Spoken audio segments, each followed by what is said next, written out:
Bom, nesse trabalho aqui nós vamos reunir algumas das inúmeras contribuições que existem disponibilizadas, evidentemente ignoradas, especialmente por grande parte do mundo acadêmico, pela estruturação dos cursos de formação que existem, né? Mas que são elementos assim que mereceriam pelo menos uma apreciação, mesmo que superficial, para saber que existe por trás daquilo que se enxerga uma realidade exuberante, capaz assim de nos auxiliar a talvez recompor ou reformular a nossa própria proposta de vida, né, nossa filosofia de vida, naturalmente entendendo a nossa realidade perceptível como sendo apenas o efeito da nossa própria realidade essencial, que ainda está um tanto quanto distante daquilo que poderíamos chamar de perfeição, né?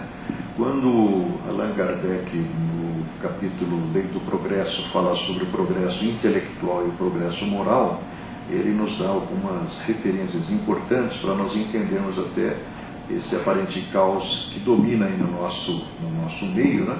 E que certamente nada mais é do que a ebulição de um adensamento demográfico absurdo que aconteceu nos últimos 60, 70 anos, que oferece a um número crescente de espíritos em processo de evolução uma forma de, quem sabe, encaminhar melhor a sua vida na direção da felicidade e da paz, que essencialmente é uma aspiração de todos, né? Nós, vasculhando a história do século XX, nós vamos nos ater apenas ao século XX, não vamos voltar ao século XIX, mas a gente vai ver que a mentalidade até que encontrou assim uma certa abertura no século XX, né? E em várias partes nós fizemos uma divisão pela Europa, pelos Estados Unidos da América do Norte e por Brasil no final. E como eu disse, estamos apenas buscando uma pontinha só do enorme acervo de informações disponibilizadas. Eu peguei apenas aquelas mais interessantes para mim.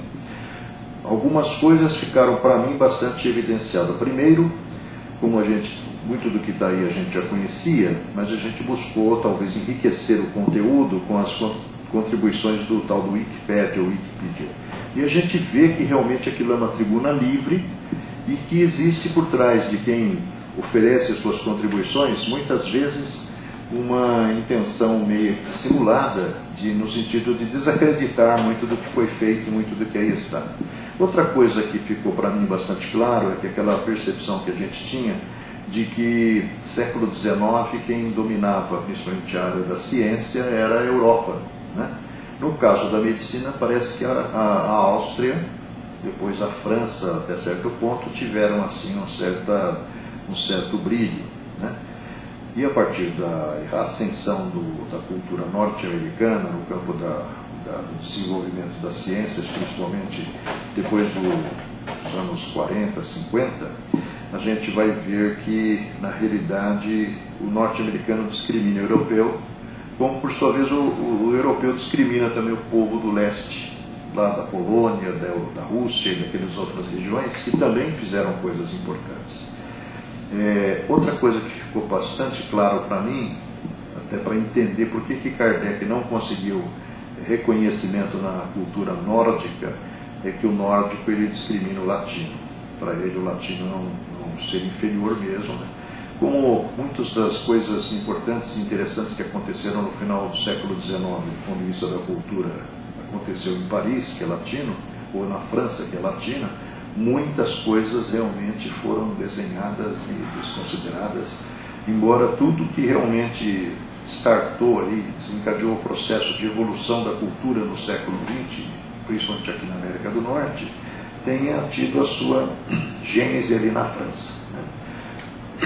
Dos grandes pensadores aos grandes artistas, os pintores e outros intelectuais, tudo aconteceu por ali, mas infelizmente foi. Então a gente vai ver algumas coisas interessantes aí que mostram por que alguns eventos tiveram repercussão maior lá do que aqui em cima, né? Aqui em cima, na América do Norte, Estados Unidos principalmente, o domínio era católico e protestante, né? E as suas derivações. Então, essas duas escolas, elas são profundamente intolerantes em relação a qualquer inovação. Tanto é que nos Estados Unidos, que dizem que é talvez uma das nações mais desenvolvidas do planeta, existe um grande contingente de pessoas que considera a teoria evolucionista de Darwin. Eles ainda são criacionistas, ainda acreditam que viemos lá da costela do Adão, aquele baboseira toda, e na verdade o raciocínio lógico do presente não abriga mais, não cabe. Né? Só para quem realmente tem a fé cega, que acredita piamente que a Bíblia é a palavra de Deus, a única, o que a gente também hoje já sabe que não é, até porque a Bíblia cada vez vai se mostrando como a epopeia do povo hebreu, não é? E os fragmentos do que restou do que Jesus representou, compilados por Lucas, Mateus, João e Marcos, sendo que Marcos não tiveram assim convívio direto com Jesus, só o Mateus presumivelmente e João. E isso daí foi mais ou menos compilado a partir do que foi assim, preservado pelos escribas e na verdade foi selecionado entre vários textos. Deve existir uma razão para terem sido excluídos os outros, né? E na realidade a gente vê que, tirando o Evangelho de João, que é um evangelho que tem começo, meio e fim, o de Mateus ele também está fragmentado, Lucas é apenas uma compilação e o de Marcos também, né? Então são mais curtinhos e muitas informações não se completam porque são fragmentos mesmo, são narrativas. Bom, vamos ver o que tem aí. Começando, como sempre, alguns enunciados para a gente pensar. Nós, estudando um pouquinho da yoga, nós vamos descobrir que essa escola anterior a Cristo, ela tem tudo a ver com o que o Espiritismo pregou. E no final do século XIX, um advogado chamado William Walker Atkinson, que é um cara lá do interior dos Estados Unidos, advogado, e ele entrou num processo de fadiga, né? Estresse, na época chamava-se fadiga, e acabou indo parar em Chicago, onde anualmente acontece uma feira de atividades místicas, e ali ele teve contato com ideias assim bastante inovadoras. Uma delas, que vinha da própria França, é um movimento chamado Novo Pensamento, que misturava algumas proposições de um ex-seminarista chamado Eliphas Levi com as ideias do Franz Anton Mesmer, então chamava Novo Pensamento, mostrando que a mente realmente tem um papel decisivo através da elaboração de pensamentos na nossa estabilidade física ou na recuperação do mesmo. E ele travou conhecimento com dois yogis. Quem tiver a oportunidade, assista qualquer dia no Netflix um documentário, um filme, não é bem um documentário, que fala sobre Yogananda, né? Yogananda é um dos caras que vieram para a América, orientado por um guia lá deles, lá um guru deles, no sentido de apresentar yoga e meditação. Isso nessa feira americana. Lá no filme a gente vê quantas peripécias cercaram aí a história de Yogananda, as venturas e desventuras na América, o retorno à Índia, depois o retorno para a América, mas sem todo aquele frisson que ele causou, né? É um negócio muito interessante. E na verdade o William Walker Atkinson, que é o mais conhecido pelo Segredo, porque ele é o cara do Segredo, ele tinha mais de 100 livros publicados através de pseudônimos diferentes. Um deles apresentando-nos essas informações que vinham da Índia através desses líderes, né? E ele se escondia desse pseudônimo Yogi Ramacharaka, que na verdade na época era muito comum. Allan Kardec é um pseudônimo, o Eliphas Levi é um pseudônimo. Então era comum os caras se ocultarem em pseudônimos, né? E esse livro, onde ele vai mostrar, o livro chama A Vida Além da Morte, ele vai na realidade nos mostrar que tudo que o Espiritismo vem falar no século XX, nessa fase de mudança, já era conhecido lá. Uma das coisas que ele diz aí a respeito desse fenômeno que é inevitável na vida do ser é a morte, né? Então ele fala assim: a humanidade foi hipnotizada pela ideia da morte. O uso comum da palavra reflete a ilusão, porque ele está se referindo justamente à visão da morte aqui do lado ocidental. Porque a Igreja Católica nos fez temer a morte. Quando a morte, na verdade, é apenas uma passagem de uma realidade para outra, como diz na sequência, se quiser mudar a linha aí, esse psiquiatra americano, ele, num dos livros dele, escreve que morrer é abrir uma porta e passar para outra sala. É o Brian Weiss, a gente falou muito dele aqui, a gente tem uma admiração muito grande pela contribuição que ele dá a partir de 1980, quando lança o livro Muitas Vidas, Muitos Mestres, comentando como é que ele entrou nessa história de regressão de memória através da terapia de vidas passadas, né? Vamos em frente.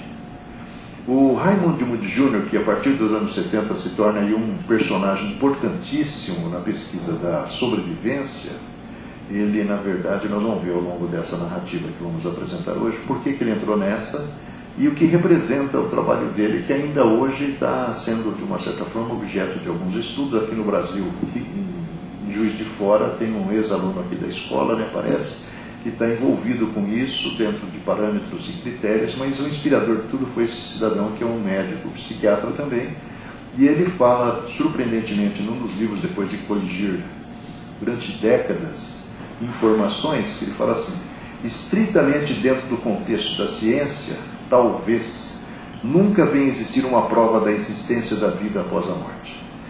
Talvez por aquilo que falávamos. A ciência está presa a condicionamentos, a parâmetros que estão recebendo atavicamente a influência do catolicismo, que nessa ou em outra vida formou, impregnou a mente daquele que é o cientista.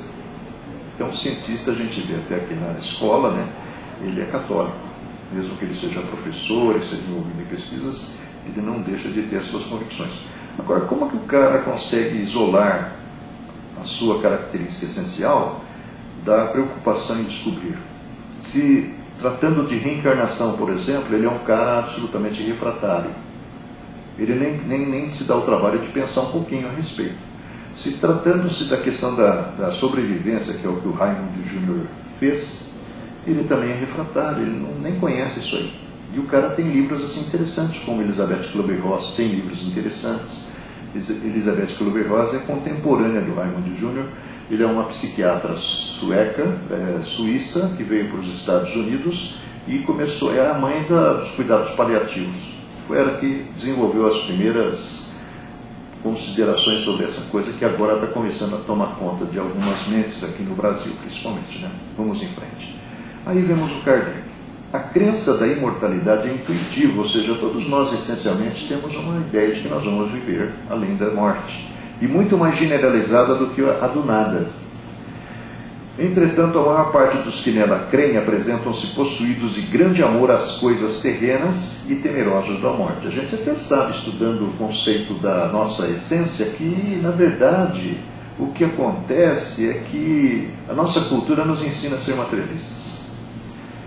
A gente, na quarta-feira, foi terça-feira na Casa do Caminho, a gente fez uma palestra, e no meio das coisas que fluíram, uma coisa muito interessante. Olhamos para nós, olhamos para os nossos pais, olhamos para os nossos avós, olhamos para os nossos ancestrais. A gente vê que de geração a geração nós vamos vendo um avanço muito grande, uma evolução extraordinária. Eu, talvez por ter tido acesso ao ensino superior, não sou assim, não posso dizer que sou melhor que meu pai, mas tenho uma percepção das coisas muito melhor do que ele tinha, porque ele não tinha formação além do ginásio. Minha mãe também. Mas eles já estavam à frente do meu avô, que veio de Portugal, foi trabalhar em serviço pesado, braçal, no fim acabou comprando uma terrinha lá pelo interior, virou fazendeiro, mas ele não tinha desenvolvimento cultural. É como um desses grandes intelectuais da época aí, o Leandro Carnal, o Cortella, falava todo dia, um moleque de 3 anos hoje, ele sabe mais do que um rei da Idade Média. E eu falava para a Cris agora, não sei se vocês receberam, mas está circulando essa semana pelo WhatsApp, um molequinho que deve ter uns 3 anos. O molequinho está desenhando, assim, um desenho totalmente desfocado, mas ele vai falando, aqui está o cérebro atrás dos olhos, aqui está o esôfago, aqui está o fígado, aqui está o estômago. Como é que aquele moleque consegue saber tanto naquela idade, se ele não teve anatomia, não sabe nem escrever direito, o desenho dele é uma coisa ridícula. Então, O que justificaria isso? Só pode ser a reencarnação de um médico, para conhecer tanto de uma anatomia do corpo humano.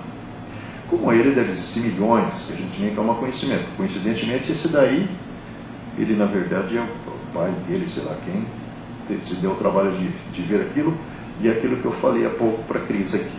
Então, no século XIX, a informação para chegar do outro lado do Atlântico levava muito tempo. No início do século XX, até falamos aqui num culto ecumênico uns anos atrás, nós temos 7 faculdades de medicina no Brasil. Uma por estado aí no sul, sudeste, do Rio Grande do Sul, a Bahia. Mas para um cara saber do que acontecia de novo lá do outro lado do Atlântico, precisava de alguém estudar lá, que era também mora, se formar na França. Só que esse cara, se morasse no Rio Grande do Sul, o cara da Bahia não sabia do que acontecia de novo, não tinha congresso, não tinha literatura, não tinha livros. Então a informação para atravessar o país mesmo levava muito tempo. Hoje o cara dá um espirro lá numa universidade americana, pelo Facebook ou pelo WhatsApp, isso está circulando e vai se multiplicando. E está influenciando, e está despertando, e de uma certa forma está incentivando, estimulando a pesquisa, a procura. É um negócio sensacional. Então esse século XXI vai ter um avanço assim brutal no campo da informação. Aquilo que, até porque as gerações que estão chegando são gerações muito melhores das que estão saindo, menos presas a condicionamentos. Então, a gente vê aí os consultores de empresa falarem que a molecada de hoje é autodidata.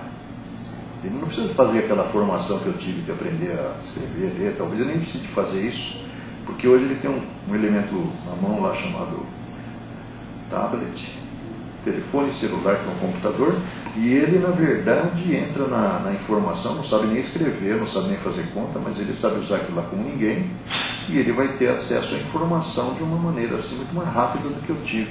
Eu fui para a escola, eu tinha 6 anos, 7 anos, fui aprender a escrever o A, B, C, D, o caminho suave, aprender tabuada. Hoje esses moleques, eles já nem precisam também de tabuada, porque a máquina de calcular já faz, o computador já faz tudo para ele, né? Então vamos ver o que o Kardec fala para terminar esse início aqui.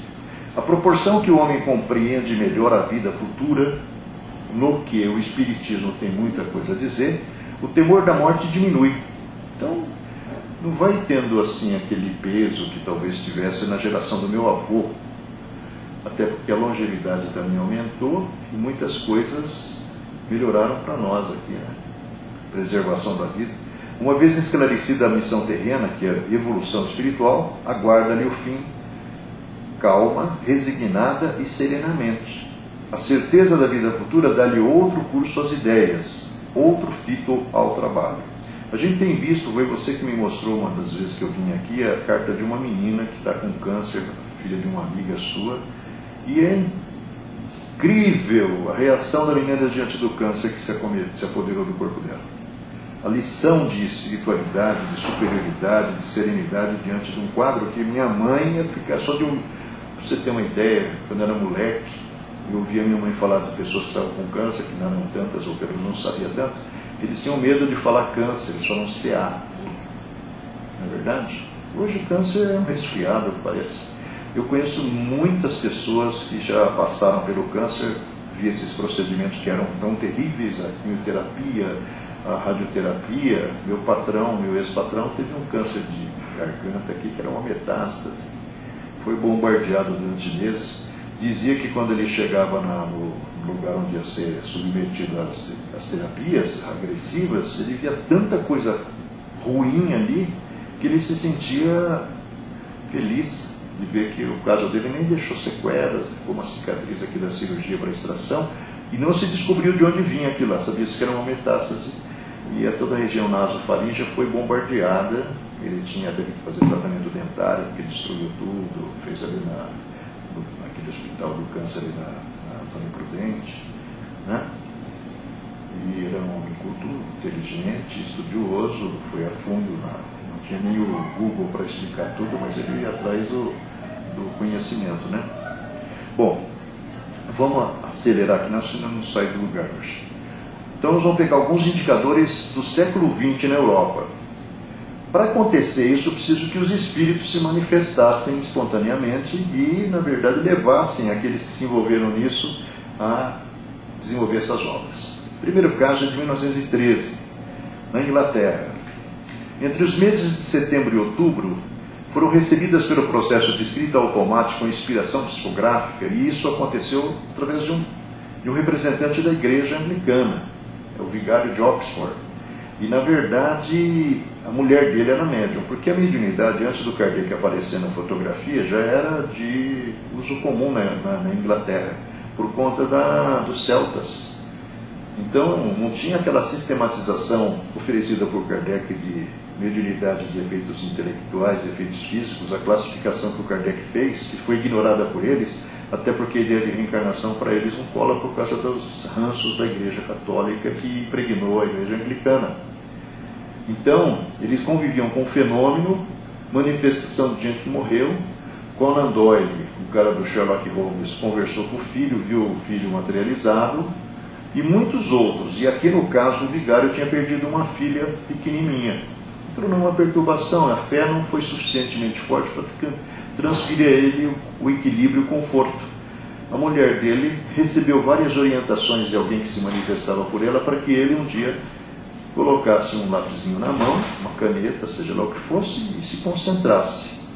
E ele relutou mais de 20 anos, pelo que ele conta no livro, até que um dia ele se põe a fazer isso. E durante um mês, várias manifestações aconteceram, e esse homem chamado George Valley Owen recebeu uma série de comunicações de um espírito desencarnado, que a princípio era a mãe dele, falando sobre a vida no mundo espiritual que ele encontrou, falando a respeito da filha dele que tinha morrido, e foi sucedida por outros espíritos.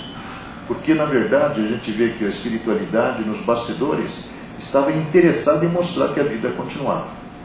Porque o materialismo crescia de uma forma assustadora no mundo, e o plano espiritual, no sentido talvez de fazer com que nós aqui nessa dimensão viéssemos a despertar a nossa consciência para o fato de que somos imortais, e valorizasse mais a oportunidade, ao invés de nos perdermos nas ilusões da matéria, estavam, através de vários procedimentos em várias regiões da Terra, no século XX, despertando isso, essa consciência. Se deu certo, eu não sei, né? Para muitos deu. Então, buscando se convencer da autenticidade dos fenômenos que aconteceram com essas cartas, ele calculou o tempo gasto em cada conteúdo. Ele chegou à conclusão que ele gastava conseguia escrever 24 palavras por minuto sem rasura. Agora vamos tentar, se você for ler o livro, que hoje está disponível para nós, veja os raciocínios elaborados, os parágrafos elaborados, vê se você consegue escrever aquilo lá direto, se não for através de um fenômeno como esse.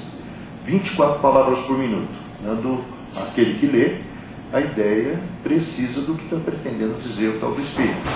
O material, depois de ser publicado depois em jornal de grande circulação, o tal de Lord Knockshrift, que era o Roberto Marinho da época, tinha vários jornais, se interessou pelo assunto e mandou publicar num dos livros, num dos jornais locais dele lá, de grande circulação.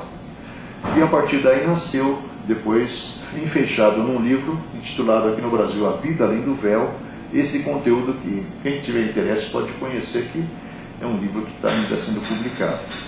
Além das descrições sobre a estrutura das regiões que circundam o planeta, que vai ao encontro daquilo que os celtas falavam, que o próprio Espiritismo fala, que nós estamos, na realidade, circundados por vários círculos, várias esferas, dentro das quais existem N faixas vibratórias compatíveis com a nossa irradiação mental, que compõem cenários, paisagens, cidades, civilizações, até extintas, que continuam a existir lá na nossa outra dimensão, nas outras dimensões, né?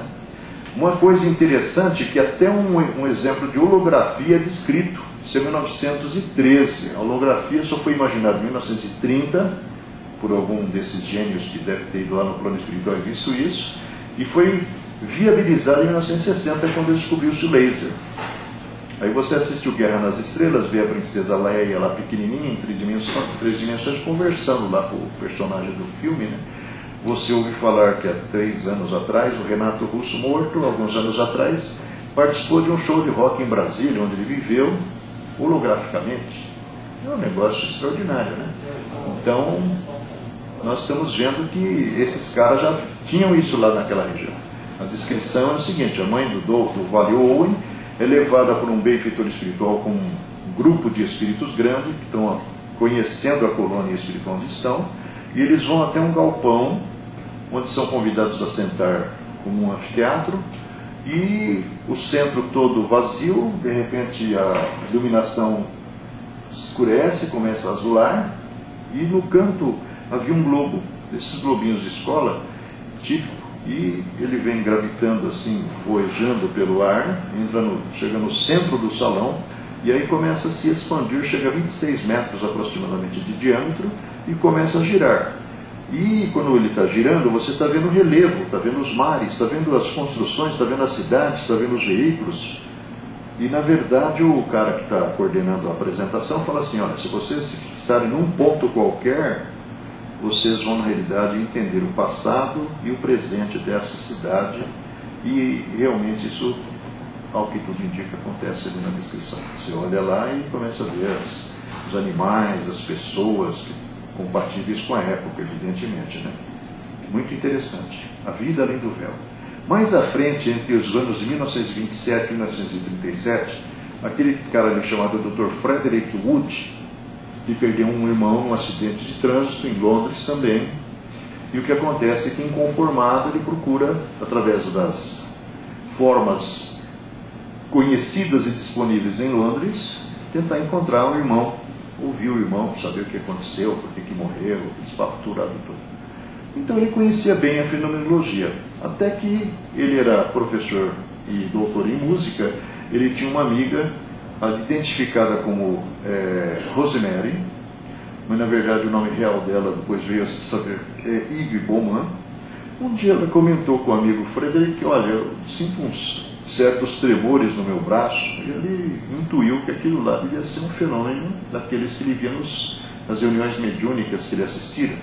Aí propõe a ela fazerem lá uns exercícios, e aí começa a se manifestar uma entidade chamada Muriel, que na verdade fica treinando a habilidade dela durante um certo tempo, alguns meses, e depois vai aparecer uma mulher chamada Lady Nona, identificada dessa forma, que na realidade era uma rainha babilônica, que foi uma das mulheres do faraó Amenhotep III ou Amenófis III, da 18ª dinastia. E o fantástico é que nessa época estava acontecendo, os grandes arqueólogos ingleses estavam vasculhando as pirâmides, estavam vasculhando lá o Egito, estavam descobrindo muitas coisas. É mais ou menos um pouco depois que o tal do arqueólogo famoso, que daqui a pouco o nome dele volta aí, tinha descoberto a Pedra Roseta, porque eram enigmáticas aquelas construções, Champollion, eram enigmáticas aquelas inscrições nas paredes dos templos egípcios.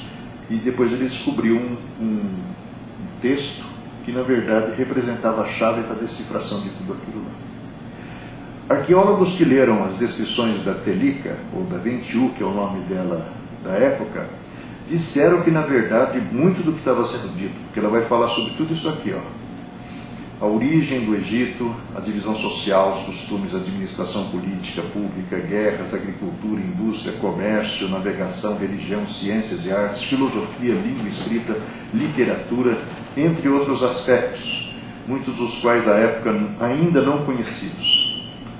Então, ela vai contar, entre muitas coisas que vai falar, no Brasil existem 2 livros, um deles é A Voz do Antigo Egito, que é uma síntese feita por um cara chamado Valdomiro Francisco Lawrence, que está circulando pelo WhatsApp agora recentemente, que apareceu numa matéria lá da televisão do Rio Grande do Sul. O Lawrence é um fenômeno que veio da Tchecoslováquia, parou em Ouro Preto e foi parar em São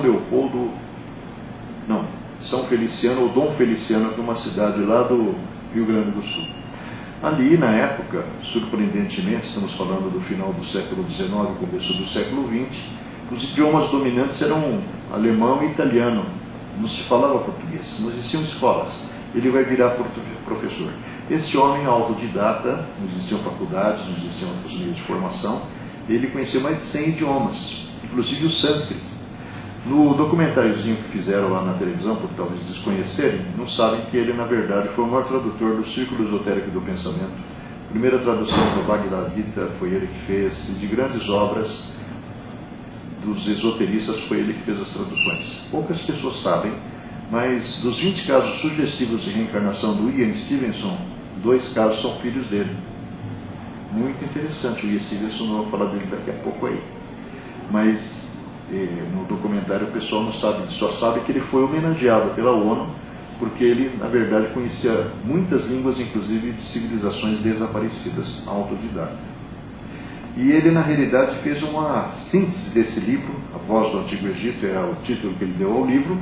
Lá na Inglaterra, o livro chamou Após 30 Séculos, e, mais recentemente, o Hermínio Miranda pegou o livro Após os 30 Séculos e fez uma outra leitura dessa obra, né, mostrando outros detalhes que não estão lá no primeiro, que o primeiro, como é um livro mais enxuto, mais resumido, não deu para explorar tudo que o Hermínio Miranda explora nesse livro, Arquivos Psíquicos do Egito, que está aí também disponível. Tudo isso está mostrando o quê? Que tem vida que vem de outras vidas, vidas passadas, não é? E isso é dito lá no livro pela Telica, ou pela Ventiu, porque foi uma iniciativa do plano espiritual. Ela foi buscada lá, porque, como diz o Abel Gomes, no livro Falando da Terra, do Chico Xavier, as civilizações que desapareceram aqui continuam existindo em outras dimensões. Todo aquele povo que morreu lá no Egito Antigo, na Grécia, continuam lá, como a vida tivesse, como se o tempo tivesse parado para eles. De vez em quando alguém é trazido a reencarnar, ou a se manifestar nessa região aqui que nós estamos, que aqui é apenas uma das muitas moradas da casa de nosso Pai, né? Quem não foi para outros mundos está preso aqui à Terra ainda. Então, aquele filme O Túnel do Tempo, do Nosso Tempo, ele é uma verdade. Você pode ir lá no passado e acessar, através de vários processos, o que determinou decisões, o que resultou de decisões. E o Abel Gomes, que através do Chico Xavier se manifesta em 1950 e alguma coisa, fala exatamente essa coisa aí. Então a Ventiu, ou a Telica, foi tirada lá do Egito Antigo e trazida para contar todos esses detalhes que nem os estudiosos de arqueologia tinham tido acesso ainda.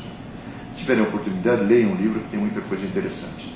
Outro dado importante, em 1930, o italiano, que é um professor de filosofia e advogado, ele, na verdade, começa a escrever os seus livros. Esse homem chamou-se Ernesto Bozano. É impressionante, ele tem mais de 52 livros, alguns já publicados décadas depois que ele morreu, e que são compilações de fatos que estavam acontecendo lá na Europa ou na América do Norte, confirmando que a vida continuara para muitas criaturas. Um dos mais importantes é esse livro, A Crise da Morte, e tem outro que chama Fenômenos Psíquicos na Hora da Morte.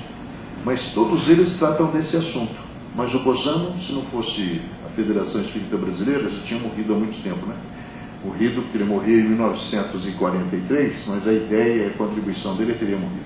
A sorte é que aqui no Brasil descobriu-se que ele existiu e resgatou-se muitas obras dele, né? São geralmente coletâneas. Ele foi em literatura, foi em várias fontes e compilou esses livros aí, mostrando que existiu a vida além da morte, ou a vida além da vida, né? Vamos em frente, Silvia.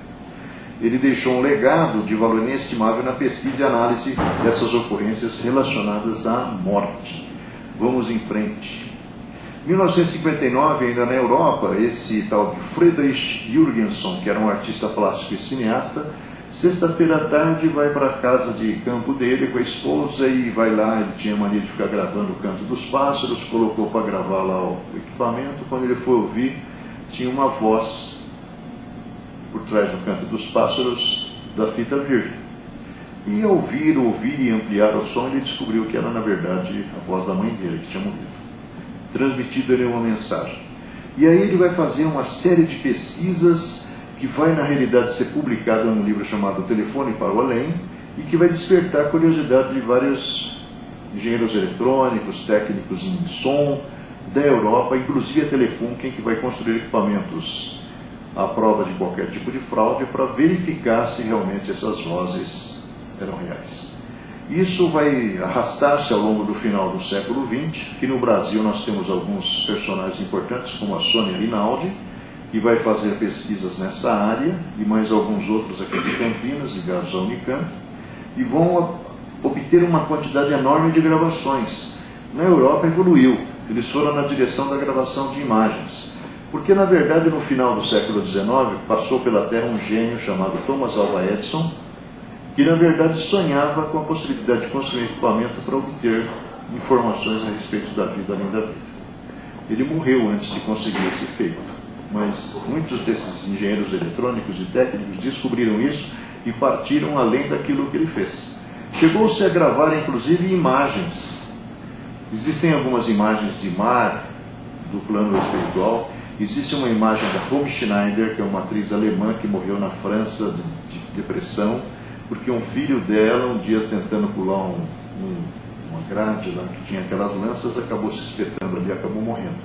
Aí, a partir daí, a vida dela foi para o final, na depressão, mas ela é uma das entidades que se manifesta visualmente nas gravações daquilo que se chamou Spiricom, que é o equipamento que eles desenvolveram justamente para tentar captar, além dos sons, as imagens.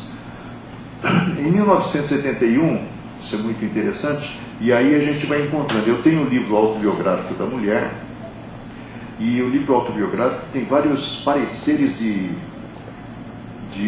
críticos musicais da época. E no Wikipedia lá a gente vê que, na realidade, quem constrói os conteúdos do Wikipedia parece que tem intencionalmente, não só no caso dela, mas de outros, de desacreditar a veracidade do fenômeno, apresentando o parecer daqueles que são sempre contra, porque contra aqui no Brasil, por exemplo, o Padre Quevedo é famosíssimo pela contribuição que ele deu no sentido inverso, desacreditando Chico Xavier, desacreditando um monte de gente, até que de repente a igreja cortou o barato dele e mandou ele falar porque ele estava fazendo um mal danado para a própria igreja, o jesuíta, né? Que até um instituto de parapsicologia aqui pela Anhanguera, e na verdade era apenas uma escola para falar mal do espiritismo. Então, de parapsicologia não tinha nada. Revelando o surgimento dos grandes mestres da música com a publicação do livro Sinfonias Inacabadas, que é o livro da Rosemary Brown, uma mulher, uma dona de casa. Quando pequena, ela via ao lado dela um senhor que ela não sabia quem era, que depois, lá na idade adulta, ela veio descobrir que era o Franz Liszt, que na realidade acompanhava ela porque ela tinha um compromisso de desenvolver a mediunidade e se transformar, sem conhecer música, em instrumento para que os grandes mestres do classicismo, do romantismo, pudessem trazer as suas contribuições. A Deutsche Grammophon, baseada nos depoimentos dos especialistas da época, inclusive maestros, que analisaram as peças de Chopin, de Mozart, de Beethoven, de Franz Liszt, de Dvorak, baseada na avaliação das estruturas melódicas e tudo aquilo lá, a Deutsche Grammophon, que era uma divisão da Philips, holandesa, gravou 2 LPs, que se perderam, né? Vinil. Como isso daí, na verdade, só tinha interesse para quem talvez fosse estudioso do assunto, hoje você acha no Google algumas peças das inúmeras que compuseram esses discos e que não compuseram também, interpretadas por gente que conhecia a música. Então, é a prova evidente de que a vida continua. Assim como nós tivemos os grandes músicos, nós teríamos aqui no Brasil, nos anos 70, os grandes pintores. E temos os grandes literatos também na Europa e em outras regiões. Não é? Vamos em frente aqui, por exemplo. Lá nos Estados Unidos, então, é impressionante a quantidade de coisas que a gente não sabe aqui no Brasil do que aconteceu nos Estados Unidos. Inclusive com médiums, como Madame Piper, que é uma personagem muito estudada e que foi virada do avesso por gente da época, inclusive ligada à psicologia norte-americana, né, para verificar se o que acontecia através dela era real. Mas o primeiro fenômeno identificado é de 1913, o mesmo ano lá do Daily Owen.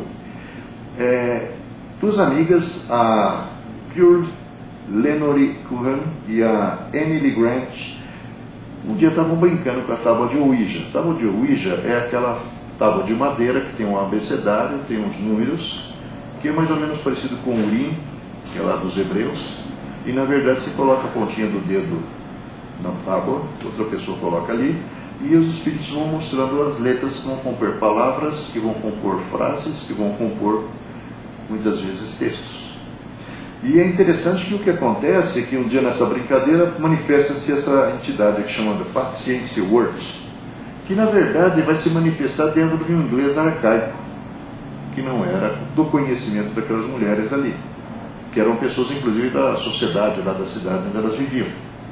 Bom, o que vai acontecer é que elas vão repetir a experiência ao longo de vários anos.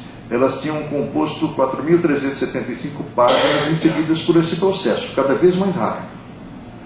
E entre tudo o que aconteceu, tudo isso aí está inclusive guardado lá, na Sociedade Histórica do Missouri, são 29 volumes encadernados daquelas 4.375 páginas. Entre tudo o que aconteceu com essas duas, nasceu um livro, vieram aí máximas, epigramas, alegorias, contos, dramas, poemas, todos de autoria dessa cidadã aqui. Mas, entre tudo, veio esse livro aqui muito interessante, chamado História Triste, que foi traduzido recentemente para o português, que vai falar sobre os últimos momentos de Jesus na Terra, baseado na percepção da Paciência Word lá. Então, realmente é uma demonstração que existia alguém por trás daquela tábua, porque para você elaborar frases, palavras, conceitos, textos, você tem que raciocinar, riscar, apagar, escrever de novo. Aí não, as letrinhas iam surgindo mecânica e automaticamente, e todo o trabalho, essas 4.375 páginas, foram obtidas pelo mesmo processo. Que é diferente de você pegar uma caneta e ficar escrevendo assim. Você imagina o tempo que levou, né, para fazer tudo isso. Então, houveram várias avaliações de literatos, de outras coisas mais, e chegaram à conclusão que aquelas duas senhoras lá não eram necessariamente as autoras de tudo que foi produzido através dessa entidade, né? E muitos testes interessantes foram feitos até por editores, que chegavam lá a fazer encomenda de um poema, por exemplo, né? E ela, na realidade, começava cada verso com uma diferente letra do alfabeto, excluindo o X. Você dava a letra, ela começava já automaticamente a compor ali dentro daquele processo quase que mecânico, né? Mais à frente, vamos lá. Outra coisa que dizem que acontecia, ela podia editar os segmentos separadamente e depois uni-los num conjunto ordenado. Começava lá pelo capítulo da frente, voltava lá para o primeiro, não tinha. É como se tivesse elaborado em algum lugar disso, tudo bem, era se tivesse elaborado em algum lugar de outra dimensão e fosse simplesmente transmitido para a nossa realidade. Em 1924, um médico norte-americano chamado Carl Wickland, ele na realidade publica um livro chamado 30 Anos Entre os Mortos, onde ele vai narrar a sua experiência original e surpreendente com a esposa dele. Ele a sabia médium, mas na realidade não botava muita fé nisso.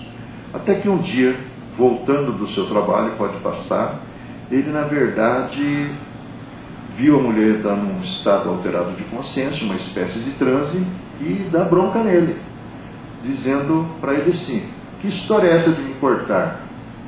Ele pensou que a mulher estava meio variada, né? Mas aí ele perguntou, não estava cortando ninguém. Aí o cara insistiu, claro que está, você está cortando a minha perna.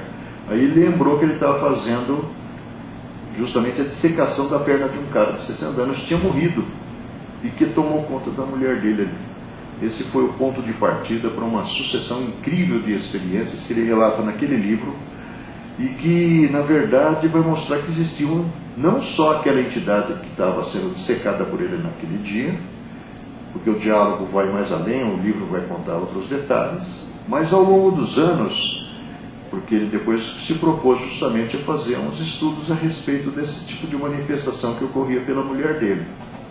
E só que ele queria garantias que era verdade. Aí falaram para ele que ele queria essas garantias, o tempo passou até que um dia espontaneamente começaram a acontecer manifestações. Então, os espíritos que se manifestaram tinham os mais diferentes tipos de realidade essencial, né? Eram pessoas presas ao suicídio, presos a casos de amnésia, a intoxicação por drogas ou álcool, espíritos de órfãos, de materialistas, de egoístas, espíritos presos a diversas crenças, especialmente em alguns casos dramáticos, de pastores protestantes perdidos completamente na confusão das suas ideias acerca do mundo espiritual, porque aqui a gente sabe que esses nossos irmãos acreditam que o dia do juízo final é que nos aguarda além da morte, né? Mas aí eles estavam perdidos no meio da confusão que se estabeleceu quando viram que a vida continuou. Aliás, nos livros de Instruções Psicofônicas e Vozes do Grande Além do Chico Xavier, a gente encontra também relatos de pessoas que passaram pelas reuniões ali da cidade de Pedro Leopoldo, tendo como médico Chico Xavier, e que vieram contar o que é que aconteceu depois que eles, padres, nem sempre muito identificados com os deveres, as obrigações e os cuidados que deveriam ter no exercício do sacerdócio, como pastores também. Nesses livros a gente vê isso que o Dr. Wickland viu lá nos Estados Unidos, né?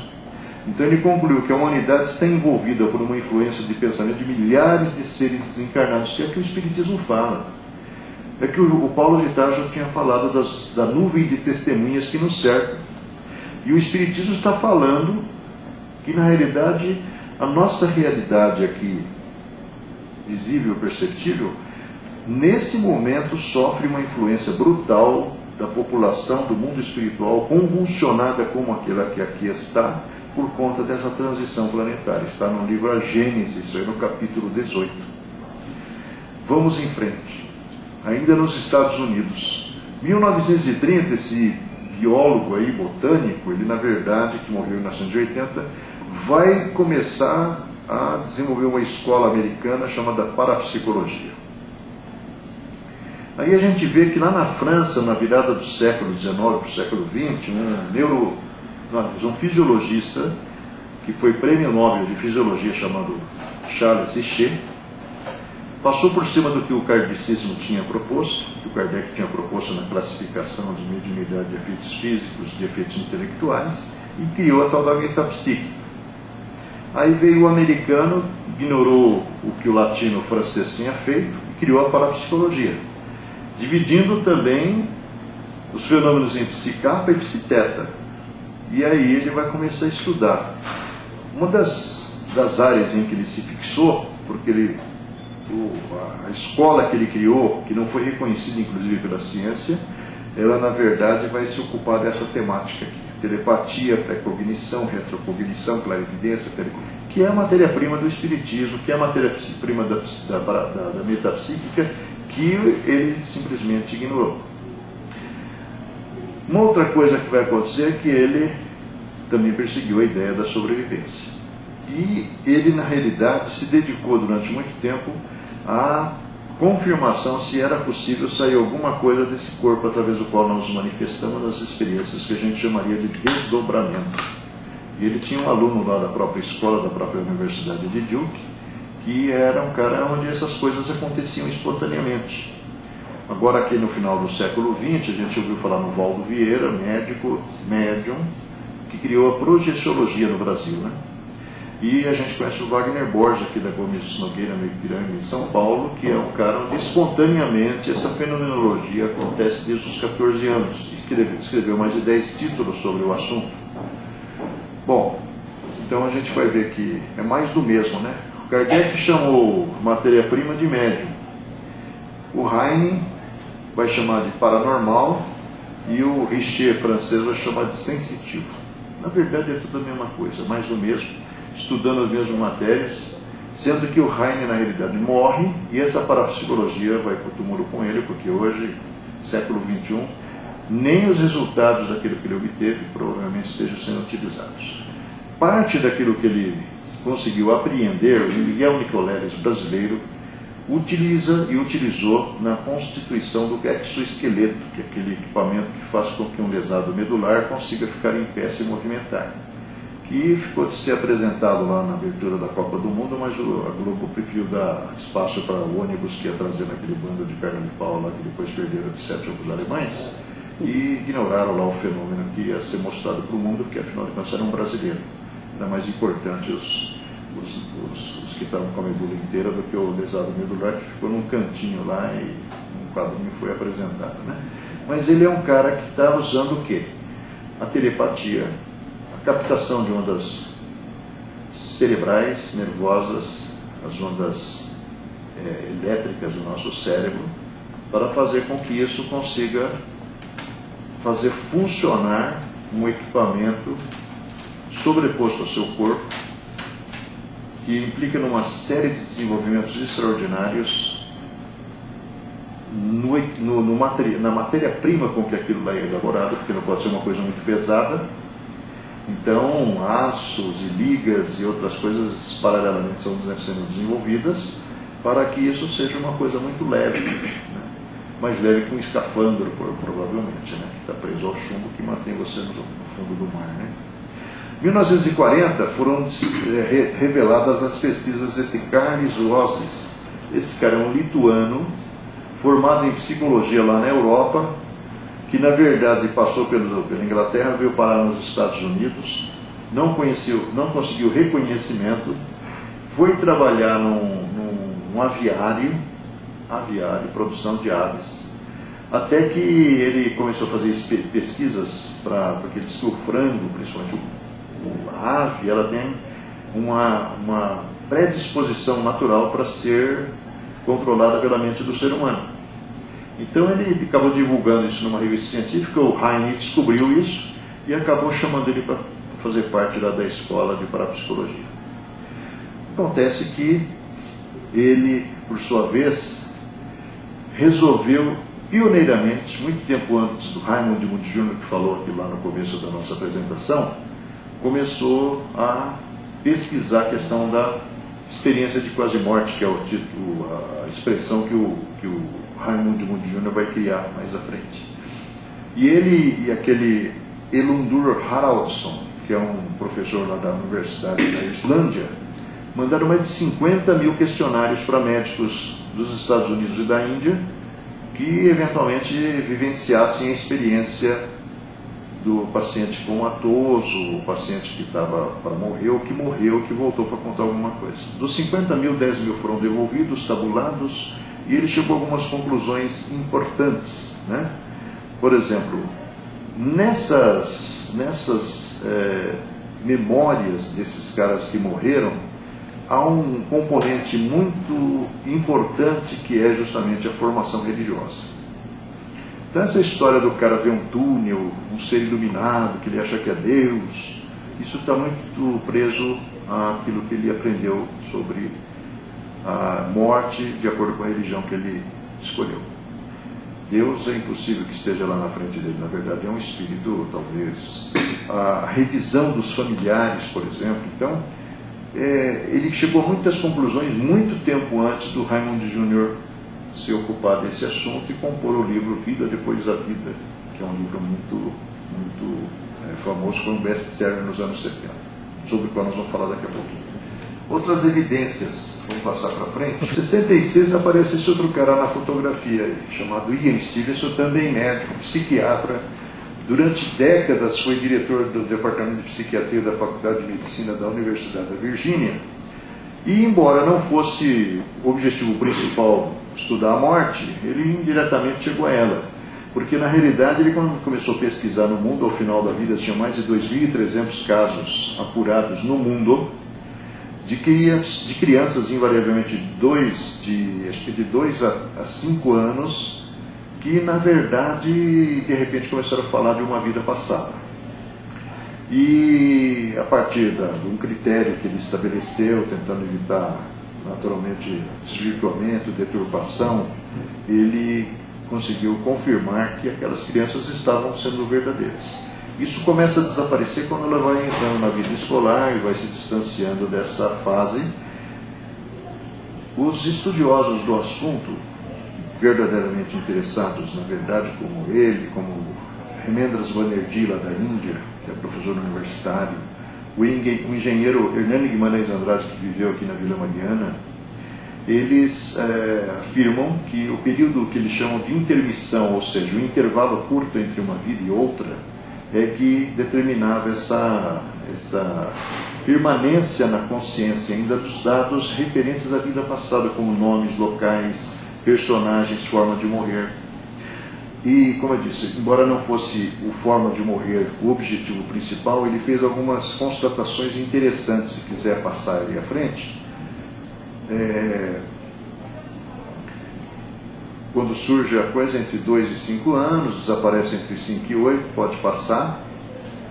Então ele disse o seguinte, 36%, ou seja, mais do que 2 em 3, sofriam de uma fobia correspondente à forma como morreram.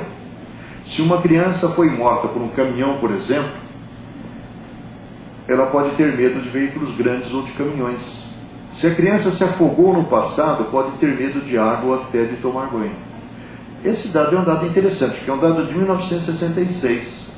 Nós vamos ver que lá na frente, nos anos 70, 80, os caras que começaram a estudar a regressão de memória observaram a mesma coisa. Olha aqui que interessante. Outro dado verificado em suas investigações é sobre a importância do momento da morte. Foi apurado que 725 das crianças lembravam de como haviam morrido, e mais da metade delas violentamente, dando significativo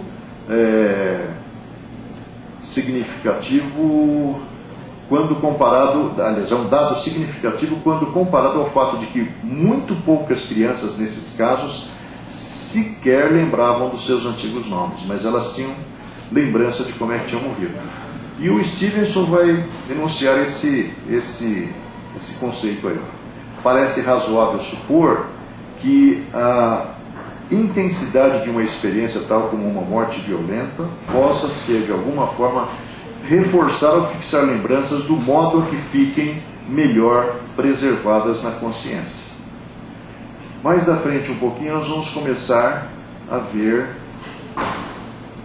1975, aquele Raymond Moody Jr. já citado, aquela experiência do Carlos Ozies foi desenvolvida por ele, mas também não foi por causa do Carlos Ozies, foi por causa de um outro caso. Ele estudava medicina numa faculdade e conheceu um psiquiatra lá que tinha vivenciado uma experiência sobre o que nós vamos falar daqui a pouquinho, que foi a inspiração dele. Bom, ele na realidade vai publicar esse livro Vida Depois da Vida, reunindo 150 casos da sua pesquisa em torno dos relatos do que ele denominou EQMs, experiências de quase morte, relacionando o vivenciado por pessoas que reviveram de forma natural e espontânea ou provocada por meios mecânicos ou medicamentosos depois de ter morrido brevemente. Entre as considerações que ele apurou, que viraram mais ou menos padrão nessas experiências, primeiro, essas pessoas viram-se fora do corpo, flutuando em cima do local onde ela estava no hospital, em cima do local onde ela estava acidentada, no atropelamento que sofreu, na batida de carro. Elas se veem ali vendo o que está acontecendo ali embaixo. Segundo, tinha uma percepção visual precisa, elas estavam vendo nitidamente aquilo lá, não estava ofuscado nem nada. Terceiro, ouviam sons e vozes audíveis das duas dimensões, do burburinho no acidente que acabou de acontecer àquele dos espíritos que estavam se mobilizando no hospital, invariavelmente trabalhando em função dos que estavam morrendo ou que estavam sendo assistidos. Quarto, experimentaram uma sensação de paz e uma ausência de dor. Às vezes o corpo sofreu um impacto muito violento, mas eles não estão sentindo isso. Por quê? Porque, na verdade, as impressões da máquina física já não são mais registradas pelo corpo espiritual que está em desligamento. Num lapso de tempo, revisaram a própria vida. O Ernesto Bozano, lá no começo, ele tem um monte de casos interessantes sobre isso, mostrando que os ocultistas, muito tempo antes de espiritismo e outras coisas, já falavam: quando você sai daqui para outra experiência, de outra dimensão, você faz uma recapitulação da sua própria vida. O Hermínio Miranda escreveu um livro chamado O Espírito Tempo, lá em 1980, e ele, na verdade, vai levantar algumas hipóteses que já no ano de 2005, mais ou menos, quando ele escreve um livro chamado Entre Dois Mundos, ele vai falar que aquilo que era hipótese lá, para ele agora é certeza. Quando você está vivendo esse momento aí de passagem daqui para outra dimensão, é como se você estivesse rebobinando uma fita de VHS, vendo as imagens em velocidade acelerada ou não, daquilo que você viveu ao longo do tempo que você aqui permaneceu. Sendo que ele chama isso de transferência de dados da memória biológica para a memória perispiritual. Sentiram estar em outro mundo nesse momentinho encontraram-se com outros seres familiares ou desconhecidos. O Espiritismo fala já desde 1857, questão acho que 360, olha, seus familiares vão estar lá na porta de saída, esperando, aguardando para te receber. Porque, como o Espiritismo fala, você, lá do outro lado, sai um dia com a data de volta marcada. Falta só carimbar o visto de entrada. Então você vai morrer e os espíritos sabem que você vai vir. Talvez você esteja até antecipando, porque você comeu demais, bebeu demais, estragou o corpo rápido demais, você vai voltar antes. Ou talvez você pode até postergar esse tempo de permanência aqui. Mas quando vai acontecer, os caras, se você tem créditos e méritos espirituais, está dentro do programa normal, você vai ser merecedor de uma assistência espiritual especializada, como você tem quando você chega aqui. Não tem obstetra, não tem um ginecologista lá que vai fazer seu parto, a parteira, para cortar o cordão umbilical. No inverso é a mesma coisa. Às vezes demora mais tempo, menos tempo. Se você morre velhinho, o tempo é rápido. Se você morreu cheio de energia, o tempo é mais demorado. Mas tem os técnicos. E como você vai voltar, avisa a família lá do fulano que ele vai voltar amanhã, se quiserem acompanhar, para levá-lo para o hospital, acompanhá-lo até o hospital. Então, estão à vontade. Nas cartas de Chico Xavier, que terminaremos mostrando algumas aqui, a gente vê que isso efetivamente aconteceu. Meu avô, minha avó, talvez a minha mãe, meu pai, estarão lá na porta de saída para me acompanhar para o hospital onde eu vou passar o processo de descondicionamento, de readaptação. Outra coisa, viram-se atravessando um túnel. É muito comum eles verem essa passagem, que também pode ser fruto das influências religiosas que receberam ao longo da vida. Registraram premonições do futuro. Analisa na obras as aplicações fisiológicas, neurológicas, psicológicas, farmacológicas e sobrenaturais. Isso aqui é o que o Raimundo Júnior vai fazer. Partindo das suas conclusões, o Instituto Gallup descobriu que 8 milhões de adultos nos Estados Unidos sofreram EPMs, o que equivale a 1 em cada 20 pessoas. Em 1987, ele publicou um outro livro, A Luz que Vem do Além, acrescentando a criteriosa avaliação do primeiro livro, inclusive com fatos de crianças e pesquisas realizadas por outros médicos de várias regiões dos Estados Unidos. As pesquisas dele encontravam ressonância nas da psiquiatra Elizabeth Kübler-Ross, nós falamos lá no início, pioneira do denominado hoje cuidados paliativos. Vamos em frente. Em 78, esse cara aqui foi o grande inspirador do Moody Jr., era psiquiatra, e esse cara teve uma experiência incrível. Ele ficou morto 9 minutos. Um fato inusitado na ciência, né? Ele, na realidade, conta nesse livro Voltar do Amanhã, que publicou depois do Raimundo Moody Jr., que ele, na verdade, jovem, estudante de medicina, resolveu se integrar no exército americano para lutar contra os nazistas. A propaganda era muito forte para que os americanos se envolvessem com essa guerra. Então ele foi para um centro de treinamento onde convive com as tempestades de pó, chuva, lama, vento. 3 meses depois ele estava com uma tuberculose arretada. Resultou para ele começo numa dor de garganta, febre, que foi evoluindo. No dia 11 de dezembro, ele na verdade foi levado para o hospital de base, mantido até o dia 17 em observação, transferido para a recuperação após o termômetro mostrar que a febre cedera. Só que na manhã do dia 19, apresentando melhoras, voltou à ala de recuperação. E a perturbação novamente se estabeleceu e aí ele vai morrer. Ele ouve 2 vezes o diagnóstico de que estava morto. 2 especialistas constataram a morte dele. E aí ele vai viver uma experiência surreal, né? Ele vai ter a sensação que ele está sendo levado para a câmera de raio-x, que era o equipamento de imagem que tinha na época, e vai ouvir o clique da máquina, o zumbido que aumentava continuamente dentro da cabeça dele, a lembrança de haver sentado sobressaltado no leito do cubículo minúsculo para o qual foi devolvido depois de teoricamente fazer o exame de raio-x. Ele estava assim muito preocupado porque ele ia ter uma licença para ir passar o Natal com a família, mas ele tinha já no dia 19 a sensação que ele tinha perdido o trem. Viu que seus pertences desapareceram, eles foram levados embora porque na verdade ele estava morto. A constatação de ver Um jovem de cabelos curtos e castanhos, era ele mesmo, estava se vendo ali, deitado imóvel no leito do qual acabara de sair, que era algo esquisito de se pensar. E os acontecimentos seguintes o deixaram mais impressionado ainda. Ele sai do quarto e no corredor que interligava as enfermarias, ele vê um enfermeiro ignorar seus berros, que ele começa a gritar o que está acontecendo, né? Vindo em sua direção, sem diminuir o passo, e ultrapassa-o. Parece aquele filme Ghost, né? O cara sai correndo do corpo e passa por ele duas pessoas, ele olha para si mesmo, não consegue entender o que está acontecendo. Então ignorava um esbarrão que não aconteceu. Não teve esbarrão, ele foi atravessado pelos caras. Sentiu-se então a seguir do lado de fora das instalações da enfermaria, correndo velozmente, como nunca fizera, sem as impressões de frio ou calor, ou seja, a neve que caindo lá fora não está perturbando ele. Via a copa das árvores, deslocando-se celeremente sobre o deserto frio e escuro. Mentalmente iniciara antes de se alistar um curso de medicina, mas negava, porque o racional dele não conseguia aceitar o que estava acontecendo.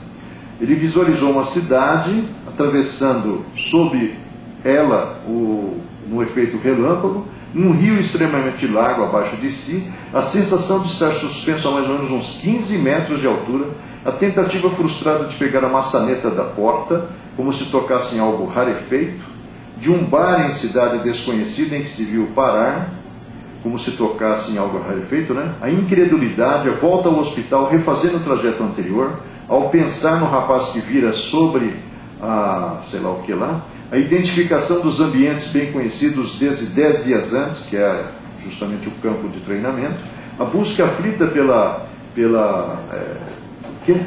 localização daquele que vira sobre a cama, que é aquele corpo daquele jovem que ele não sabia que era ele, a identificação em leito na sala de raio-x, de novo, de volta, do anel que pertencia a ele na mão de alguém cujo corpo estava coberto por um lençol, estava só a mão aparecendo lá com o anel, mas ele não sabia que era ele, tendo apenas os braços descobertos. Foram os primeiros momentos da aterrorizadora, intensa, surpreendente e rica vivência do George Ritchie, né? Que saberia depois, através dos registros hospitalares, foi considerado morto, e quando começava a ter seu cadáver preparado por um auxiliar para o sepultamento, movimentou a princípio um dos braços e retornou à vida. Isso foi a inspiração do Raimundo Mood Jr., começou a estudar esses casos e chegou a 150 que morreram e voltaram por vários procedimentos à vida, né? Em 78, essa senhora aí, a Helen Wambach, que era uma PhD em psicologia, depois de 20 anos praticamente estudando essa questão da regressão de memória para desmentir a ideia da reencarnação, porque ela era religiosa também, ela chegou à conclusão que não tinha como desmentir. Aí ela vai escrever alguns livros, e esse livro que vai ser base para esses apontamentos que fizemos, são baseados em 1088 indivíduos, estudados ao longo de 10 anos, e, na realidade, eles trouxeram alguns dados, que o livro que serve de base aí, ele é um livro que é muito estatístico, o americano ele gosta muito desse elemento, né? Vamos ver o que está escrito aí. Nas suas investigações sobre vidas pregressas, o item morte não poderia estar de fora, porque se eu estou vivo ao longo de várias existências, eu devo ter morrido para chegar nelas, né? Dos pacientes ouvidos nos transes a que se submeteram para resgatar memórias profundas arquivadas no inconsciente, ela obteve alguns dados estatísticos sobre a própria morte em outras reencarnações tabulados nesse livro aí, Recordando Vidas Passadas. O primeiro número, acho que é 39%, 49% conheceu sensações de calma e paz profundas, e não encontrou dificuldades para aceitar a própria morte na passagem daquela vida anterior para justamente o plano espiritual. 30% experimentou sentimentos muito positivos de alegria e libertação. Quanto?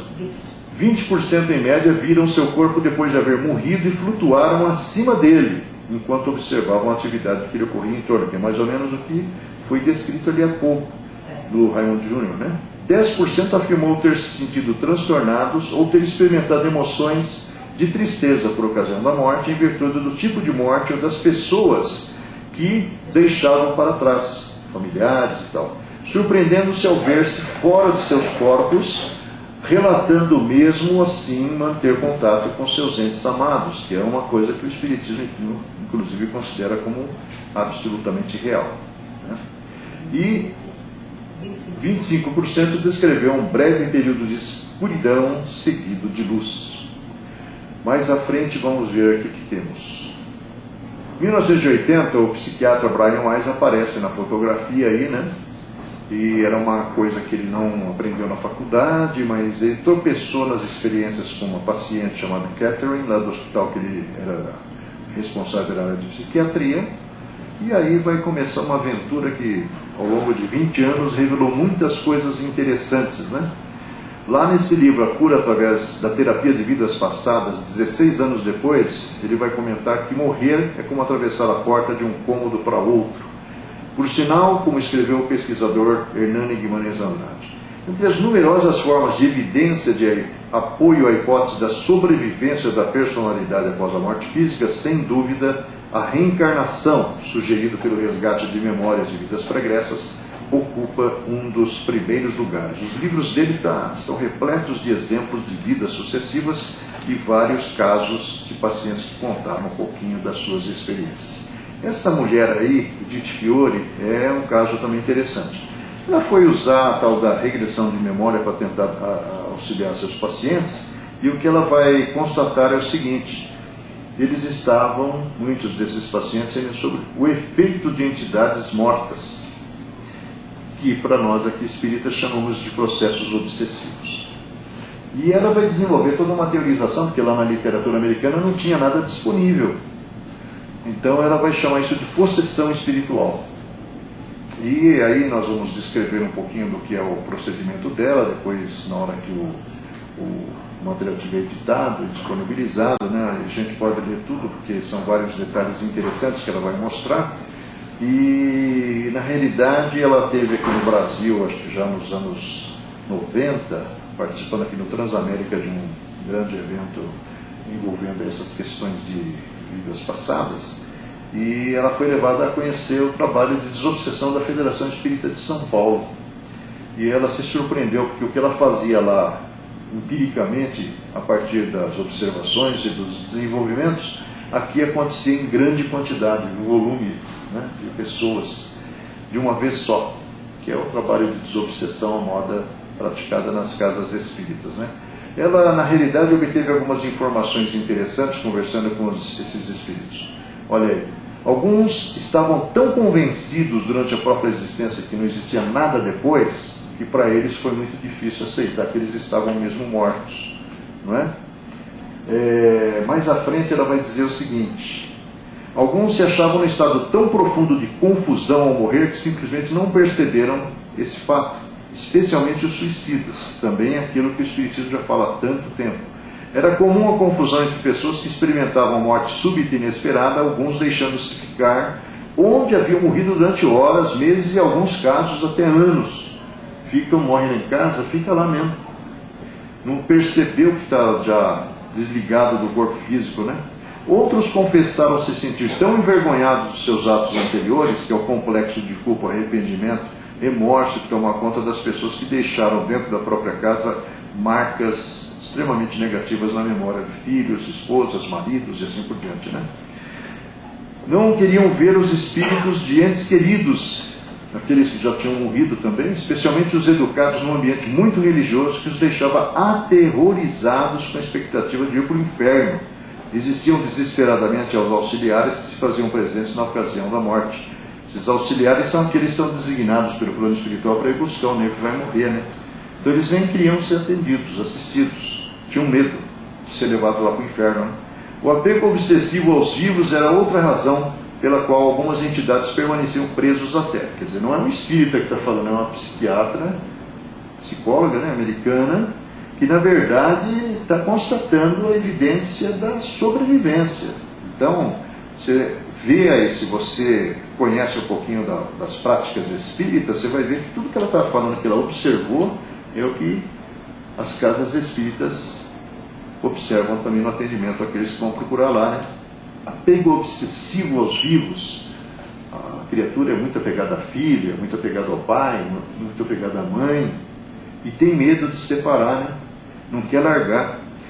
Nas cartas de Chico Xavier a gente vê muito isso, principalmente mãe, como sofrem as mães, porque não querem aceitar a ideia de que o filho morreu no acidente, na bala perdida, no ataque cardíaco. E mesmo que tenham recebido mensagens do filho com dados confirmatórios, anos recebendo mensagens não foram suficientes para fazê-la muitas vezes conformar. Isso tem uma explicação, pelo que a gente vai apurando, estudando ao longo dos anos. Quanto maior é o nosso grau de comprometimento com o ser, seja o pai ou seja a mãe em relação ao filho, ou o filho em relação ao pai ou à mãe, aquele que mais sofre é o que mais dívida tem, que mais culpa sente em relação a alguma coisa do passado recente ou passado distante. Então, a gente vê casos de pais que iam deitar na sepultura do filho à noite para o filho não ficar sozinho. Empresário, não é um cara ignorante. E ali foi pego várias vezes pela polícia com cigarro aceso, estava ali deitado. Mas por que esse comportamento? Esse comportamento invariavelmente é porque aquele homem é o que mais comprometimento tem com o espírito, que às vezes está numa situação muito boa, porque ele morreu na hora certa, do jeito que tem que morrer, um ataque cardíaco tomando banho, no final de tarde. Só que o choque foi tão violento naquele homem e na verdade reacende ligações mais remotas. É um apego obsessivo aos vivos, né? Às vezes a entidade que não quer ir embora, ou o cara que não quer deixar o filho embora também.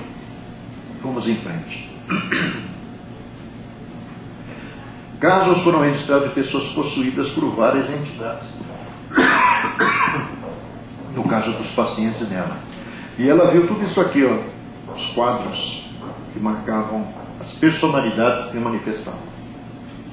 Pessoas que foram assassinadas, demorando-se na ideia física de prejudicar desesperadamente seus malfeitores, que ia se vingar.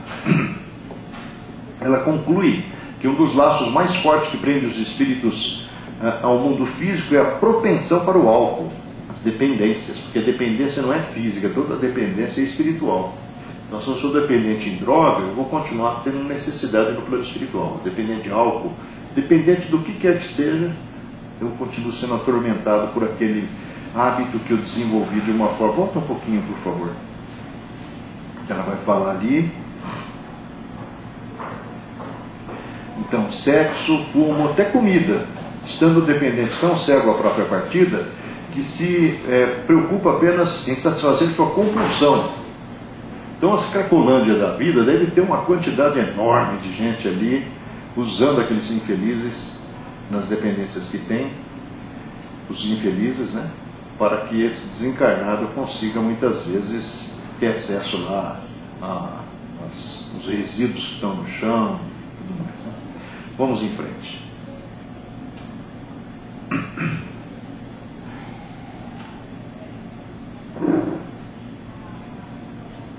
Em 88, aparece aqui pelo Brasil um livro desse James Van Praagh. Muito interessante a história desse cara. Ele é um estudante e um dia passa pela universidade dele um cara ligado ao meio de comunicação e diz para ele que quando ele se formasse, se ele precisasse trabalhar, para ele procurar seria na cidade onde esse cara que fez a palestra na escola lá sugeriu. Ele vai até lá, chega lá, o cara ignora ele total. Aí, embora tivesse o diploma na mão, não consegue emprego, ele vai trabalhar numa empresa de logística. Aí ele faz amizade com o superior dele lá, uma mulher, me parece, e essa mulher um dia leva ele para ouvir as orientações de um médium ao qual ela recorria para dar encaminhamento dos negócios dela, pessoais ou profissionais.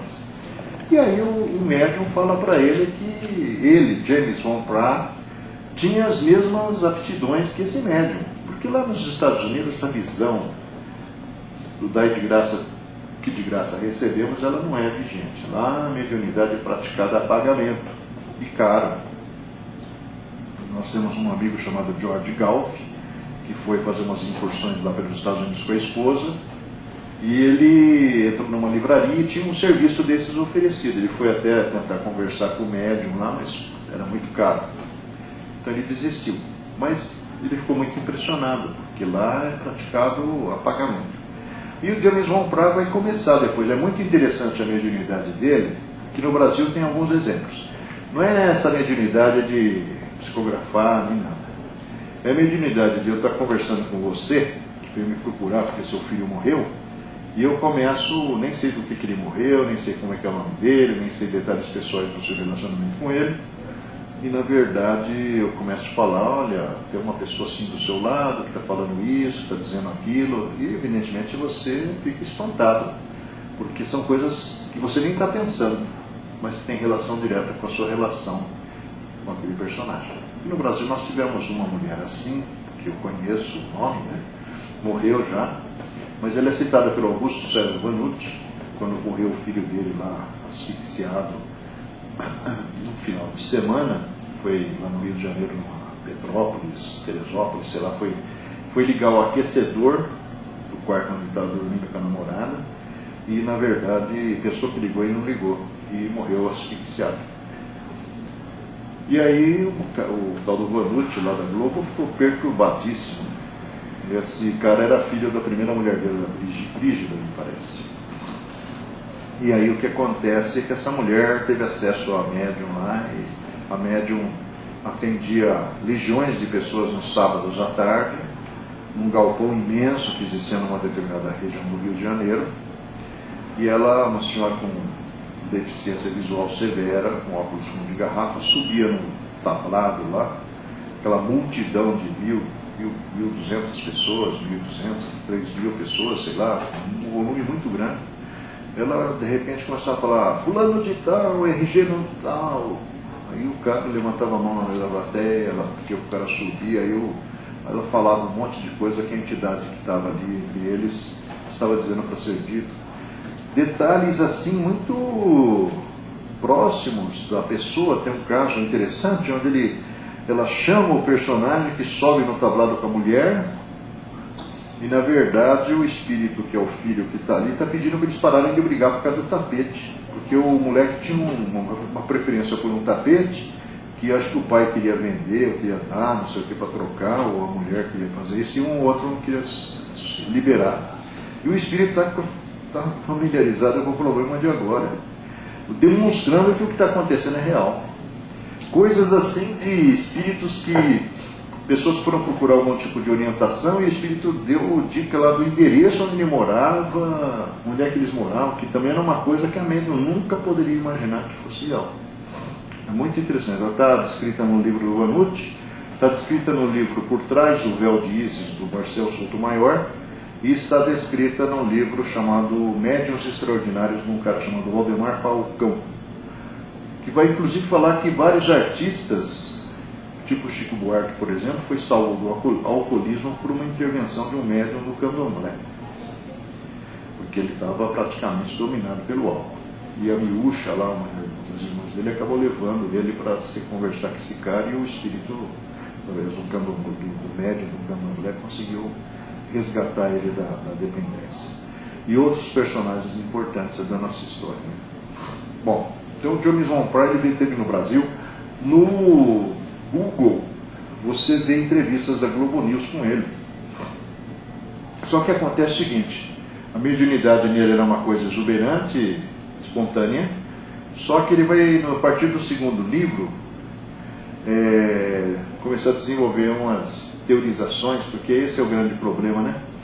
O Gabriel Delany, que foi um grande personagem do espiritismo, engenheiro lá na época de Kardec, um menino prodígio que morreu acho que em 1927, me parece, ele vai escrever livros extraordinários como Reencarnação, A Alma Imortal, e ele, em 1965, em visita à Terra, cruza com André Luiz, do Chico Xavier, lá na cidade de Paris, no dia 20 de agosto de 1965, e o André Luiz aproveita para fazer uma entrevista com ele. Aí o André Luiz pergunta: por que o Espiritismo vai tão devagar aqui na Terra, com tanta exuberância de informações? Aí ele fala assim: olha, um século, porque o Espiritismo surgiu em 1857, nós estamos em 1965. Um século é muito pouco. no que diz respeito aos assuntos do espírito. E o grande problema dessa morosidade se deve à grande quantidade de pessoas que saem aqui do plano espiritual diariamente, comprometidos em fazer a divulgação do espiritismo, através da mediunidade e outros procedimentos, chegam aí, criam suas próprias escolas, suas próprias teorias. Aí você vai fazer uma vasculhada na história de grandes grupos de atividades espirituais que apareceram no século XX, e você vai ver que cada um criou a sua própria escolinha, ignorado, né? A Blavatsky, por exemplo, da teosofia, ela era médium kardecista na Rússia, mas ela se torna a mãe da teosofia na Inglaterra, criou a sua própria escolinha. Aí você vai, se você for assim, vasculhar, você vai ver que cada um criou a sua própria escola. Parte disso é porque aquilo que eu falei lá no início é uma verdade. Uma grande quantidade de estudiosos do mundo, parciais, ignoram simplesmente todo o conteúdo aí que, por exemplo, o Espiritismo pode oferecer. Então, parte porque o Espiritismo é latino. Então, Kardec não é reconhecido pelo Norte. Hoje, talvez esteja havendo uma abertura maior, principalmente porque está havendo uma infiltração com a colaboração de inúmeros personagens que estão do Brasil, saindo daqui, de Valdo Pereira Franco e outros mais, estão pré-sensibilizando pessoas para conhecerem o Espiritismo. Por isso, para aqueles que são mais, de uma certa forma, conscientes, é importante empenhar-se na divulgação do Espiritismo, não a minha moda, mas a moda do que o Kardec e alguns espíritos apresentam, como André Luiz, por exemplo. Bom, 1988. Em 2012, apareceu esse livro aí, desse médico, Herbert Alexander III. Ele voltou de um congresso na África, e aí acordou numa segunda-feira com uma dor nas costas terrível, da dor nas costas da internação no estado de coma foi um pulo. 7 dias depois, médicos já tinham feito tudo o que era possível, chegou à conclusão que não há mais o que fazer, nisso ele volta à vida. E aí ele vai contar nesse livro, Uma Prova do Céu, que ele virou um best-seller, tudo o que aconteceu. E ele, que sempre foi absolutamente mecanicista, materialista, crente de tudo, chegou à conclusão, minha experiência me mostrou que a morte do corpo e do cérebro não é o fim da consciência, e que a existência humana continua no além-túmulo. O lugar onde eu estive era real, tão real a ponto de fazer a vida no aqui e agora parecer uma ilusão. E aí ele vai publicar esse livro aí. No livro ele vai contar detalhes bastante interessantes sobre o que sucedeu durante esses 7 dias, onde ele teve uma vivência intensa, despertando como se estivesse dentro de um grande útero cheio de veios, uma região lodacial, uma coisa assim surreal. E ele vai conseguir sair da linha a um momento e vai dar de cara com uma menina com a bochechinha rosada, e vai falar para ele que ele não precisa ter medo. Na verdade, ele era uma pessoa muito querida e ele não ia morrer, ia voltar, só que ele tinha que contar o que ele ia ver. E aí ele vai contar uma série de coisas que vão acontecer, desde o envolvimento nessa região mais assim, umbralina, vamos dizer assim, até a ascensão a níveis espirituais mais sutilizados. É muito interessante, depois, se tiverem a oportunidade, leiam um livro, porque tem muitos dados importantes. Vamos passar para frente, Silvia. A gente chegar no Chico Xavier, que é as respostas que o Espiritismo dá na prática.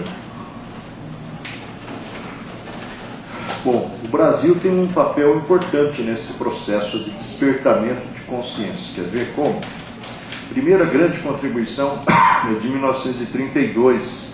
Um cara que tinha formação escolar, primária, repetente do 4º ano primário, trabalhava no pesado, era trabalho braçal, uma série de restrições físicas, sociais, econômicas, na alimentação, não impediram que ele, de repente, começasse a replicar o pensamento do Castro Alves, Olavo Bilac, Cruz de Souza, Guerra Junqueira e um monte de intelectuais na época, bastante conhecidos, né?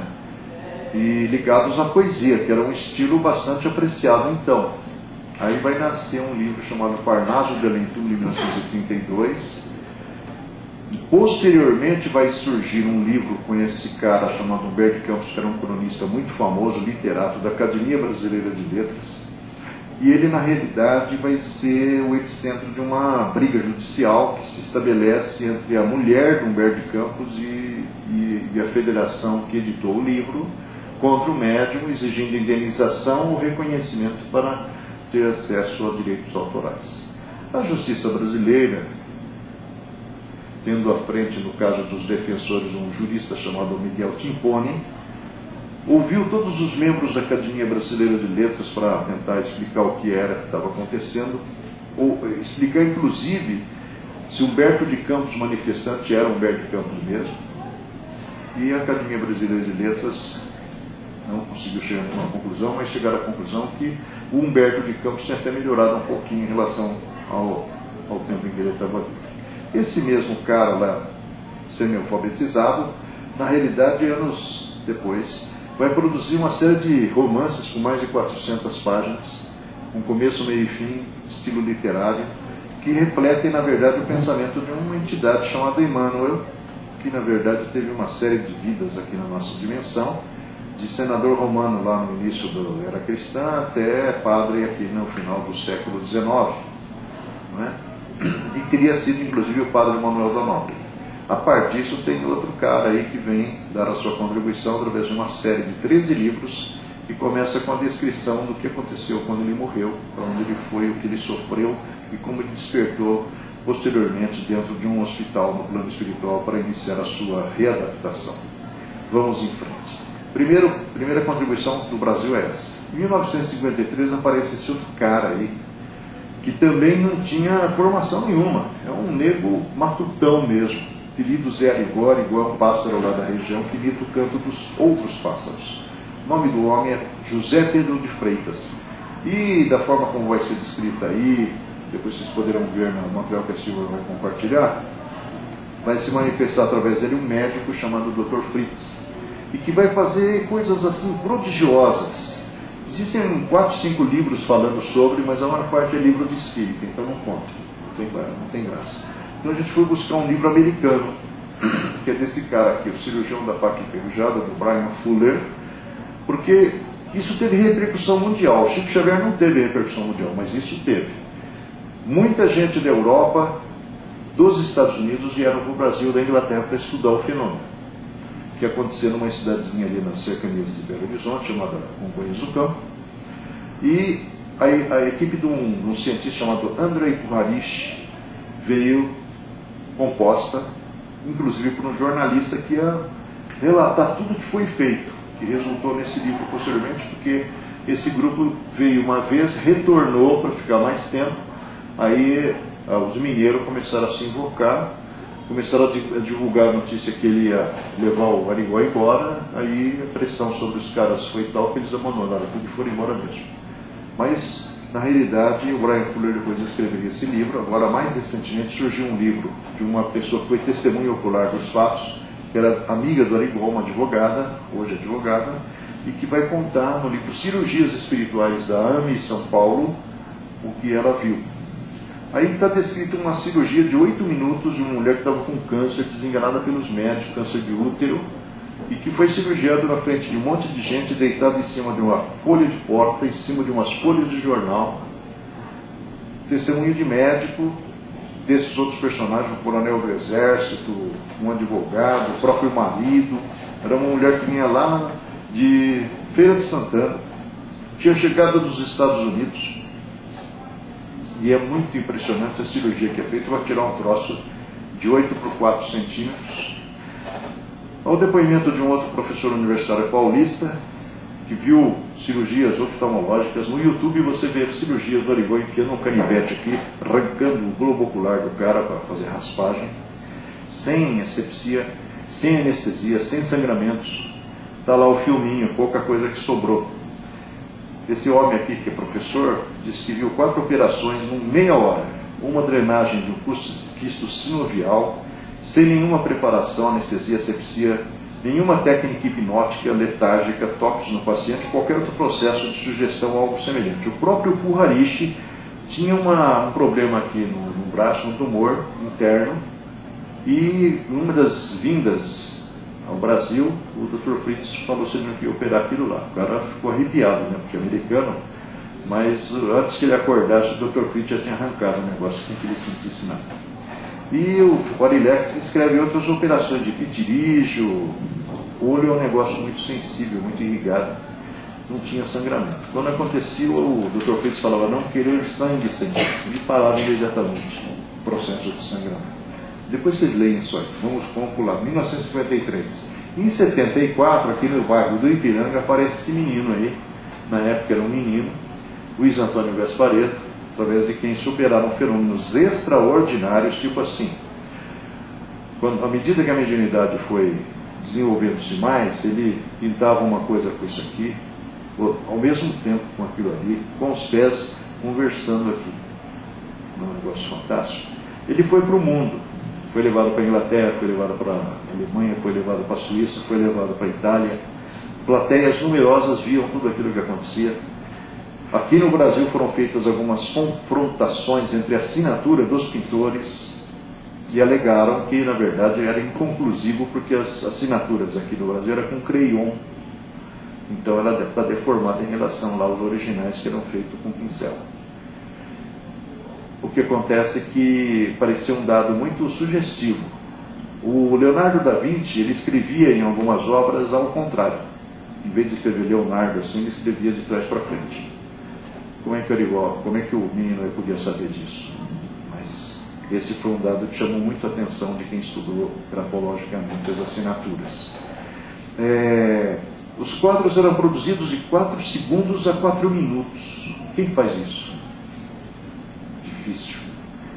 Infelizmente ele saiu fora do circuito, né, mas ele era um fenômeno extraordinário, não só em programas de televisão na América do Norte, mas também na Europa. Ele esteve presente muitas vezes, produzindo inúmeros quadros desses caras aí, Rembrandt, Van Gogh, Toulouse-Lautrec, personagens assim que fizeram a história da pintura no final do século XIX, começo do século XX, principalmente na França, em Montmartre. Bom, vamos em frente. É em 74. Em 72 aí começou uma fase diferente na atividade do médium Chico Xavier.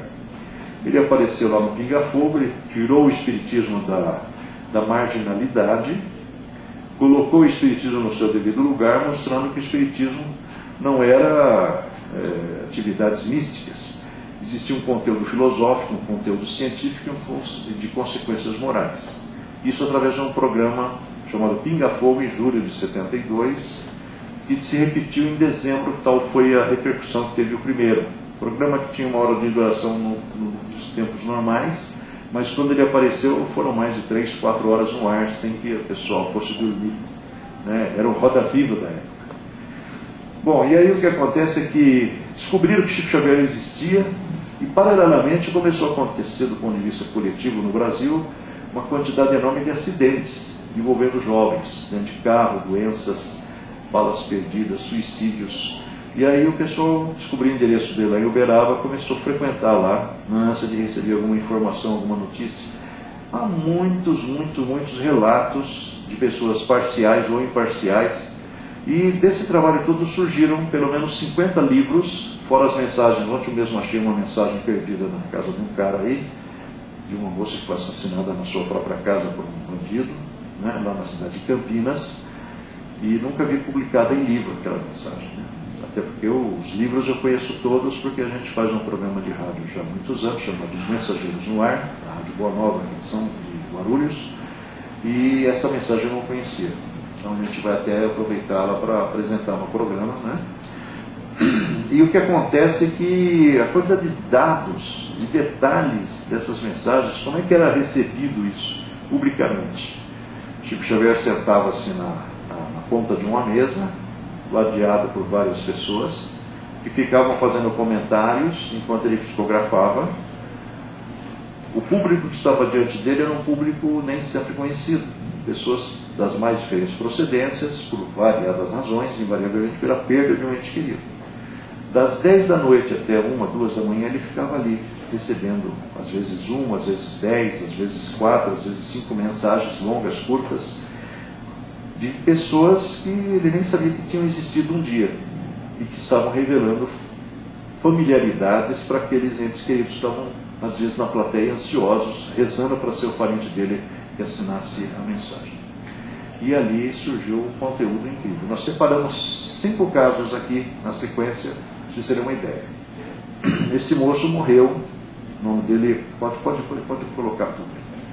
Ele morreu num acidente de trânsito, nós já falamos isso ao longo desses 2 anos que estamos aqui.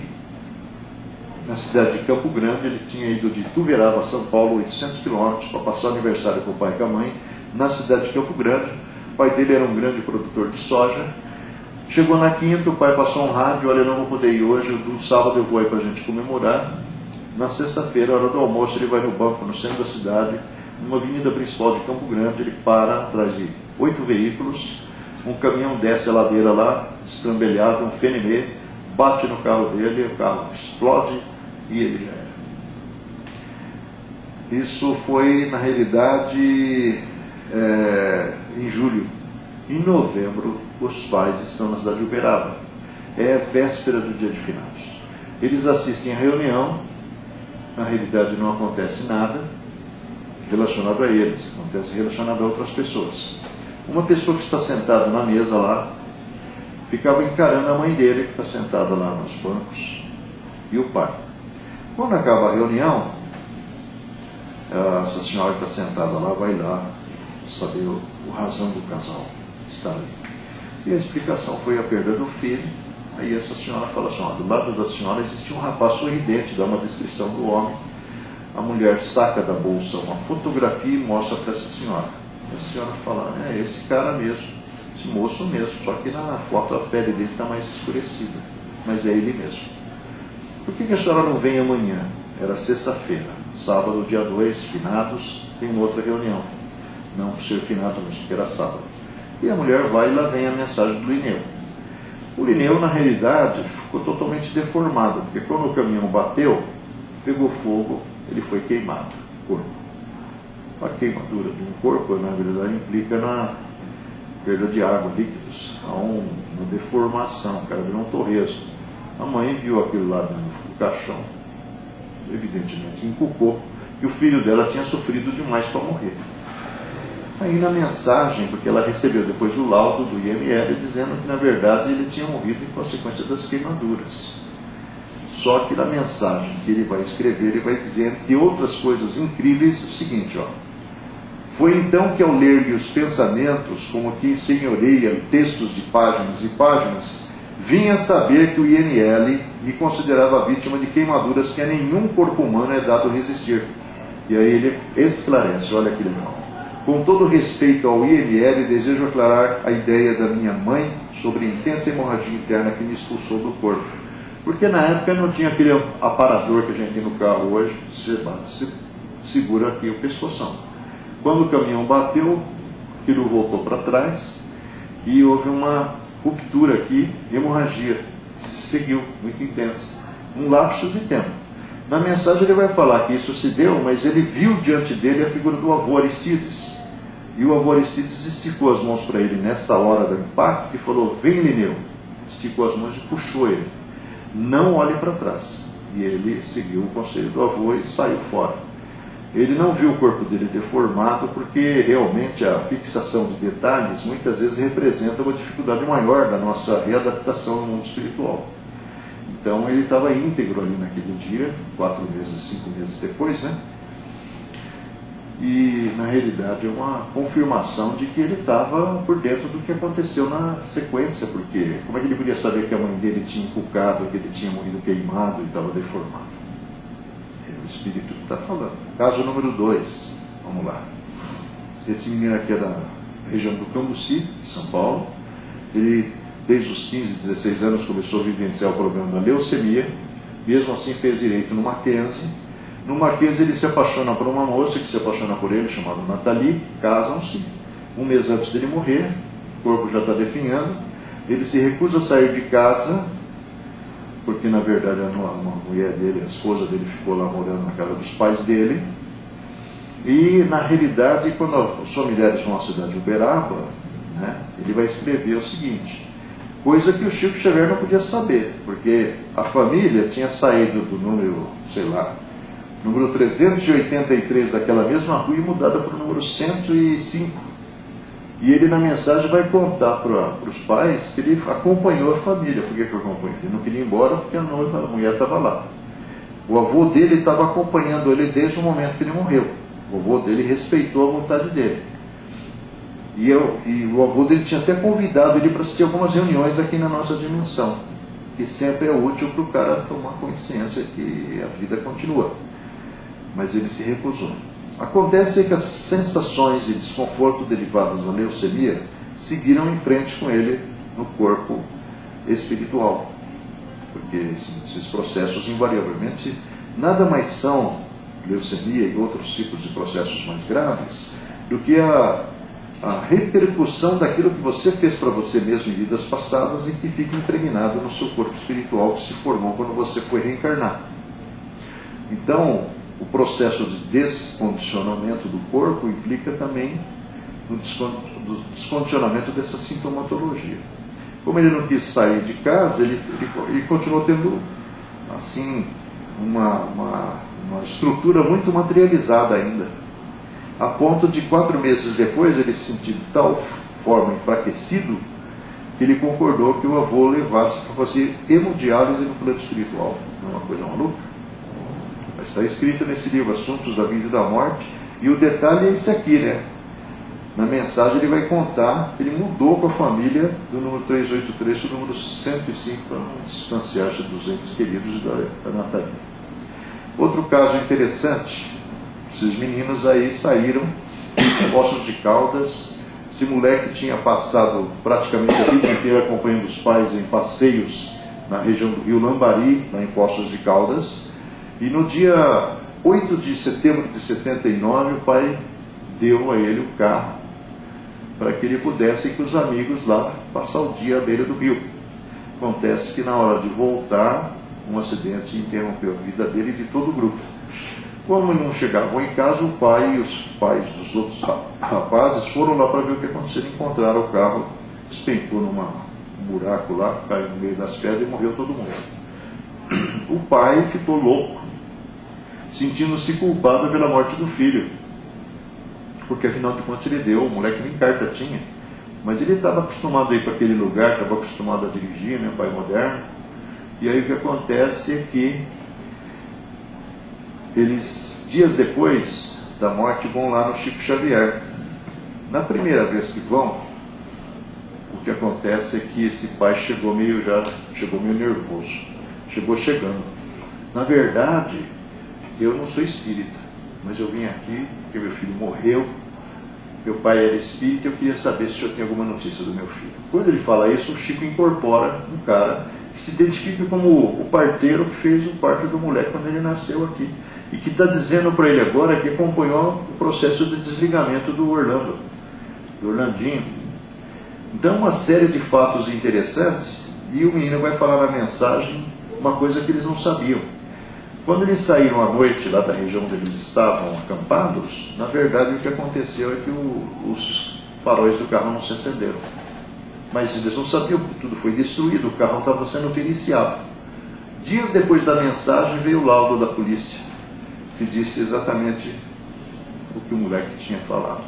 Para encerrar, nós temos mais, acho que 2 casos. Esse aqui, esse moço volta lá de Saquarema, Rio de Janeiro, foi passar o carnaval com a noiva lá, Silvana, e na entrada de São Paulo, na região de Guarulhos, em 1978, Guarulhos ainda, a Dutra não tinha ainda esse tamanho que tem hoje, capotamento, morre. Na verdade, ele acorda dentro do velório, que é uma revelação muito interessante. Não é o único caso na literatura produzida pelo Chico que acontece isso. E ele vai contar detalhes a respeito do que aconteceu ali no velório, quando ele acorda com a mãe gritando em cima do corpo dele, que é normal.